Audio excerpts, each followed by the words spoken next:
Welcome to the Jill on Money Show. It is Saturday, March 25th, and we are here answering your financial questions.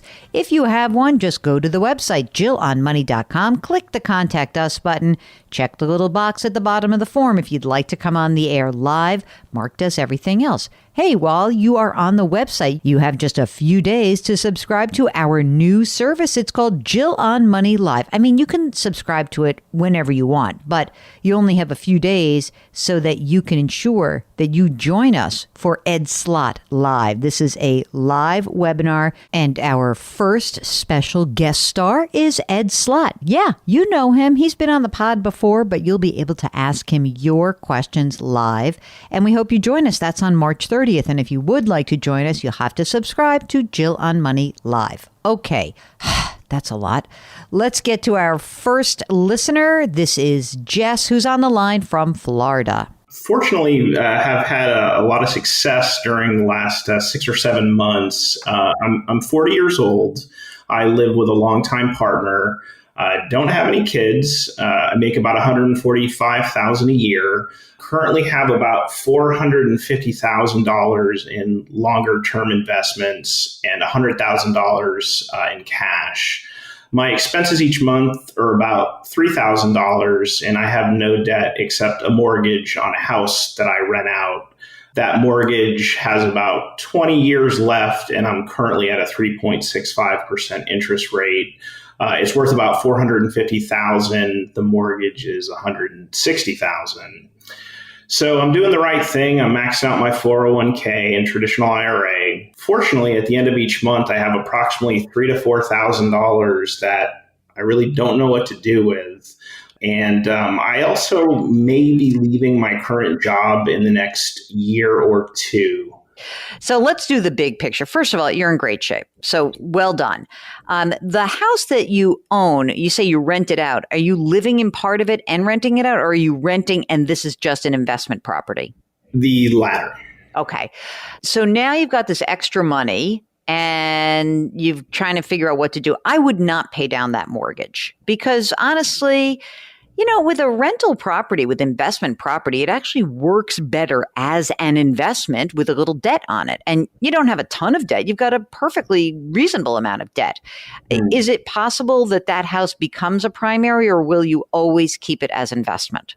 Well, I would assume it would be an investment. I have really no plans to move there. Okay. So now we've got this extra money that you have. And I think that if you're thinking about potentially making a job change, that argues for let's just use that money and have an investment account outside of retirement.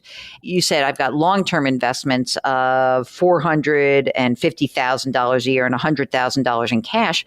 I wonder if we could fill that gap and do something that's maybe not necessarily long-term, but not necessarily cash. And that would be maybe a blended approach with a more balanced fund selection. And that would help you maybe navigate a period where you're making a job change. I'm not saying you're going to have to go dip into your cash, but I presume that you say that you're making a job change and you'll need to maybe live on less money. So that would just mean that you have less money to invest at the end of every month, right? Right. I would anticipate probably almost maybe even a 50% pay cut. Fortunately, my expenses are low.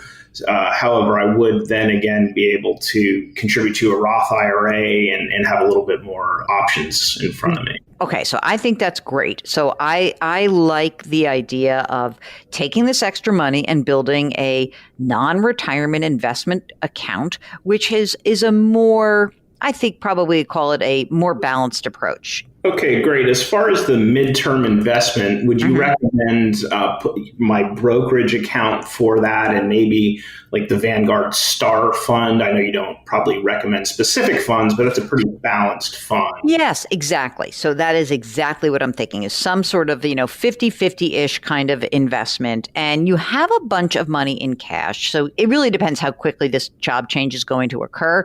But I mean, I like the fact that you have a bunch of money in cash in preparation for that time. And then, yes, I would take a really boring approach to this money. And even, know that in the back of your mind that even if things were to collapse, you're not planning on touching this money. All I'm suggesting is that you have it as extra money that is available to you, non-retirement funds to get you through whatever you want to get through. And I just think that you should take a lower risk level for that account than you would for your retirement account. So you would be more of a growth investor in the retirement account, more of a balanced investor in this medium-term account. Okay. If you would like to join us live, all you need to do is go to our website, JillOnMoney.com. While you're there, there's a Contact Us button. You click the button and you fill out the form. At the bottom of the form, it says, would you like to join us live? And if you click that button, Mark does everything else. Don't forget, all of the content that we create lives on this website. So whether it's this podcast, our other podcast called Money Watch, our radio show, the blog, video clips of my recent CBS News appearances, the book, The Great Money Reset, and the resources section, it's all there at JillOnMoney.com. Okay, lift someone up today. Change your work, change your wealth, change your life. Thank you for listening. We'll talk to you tomorrow.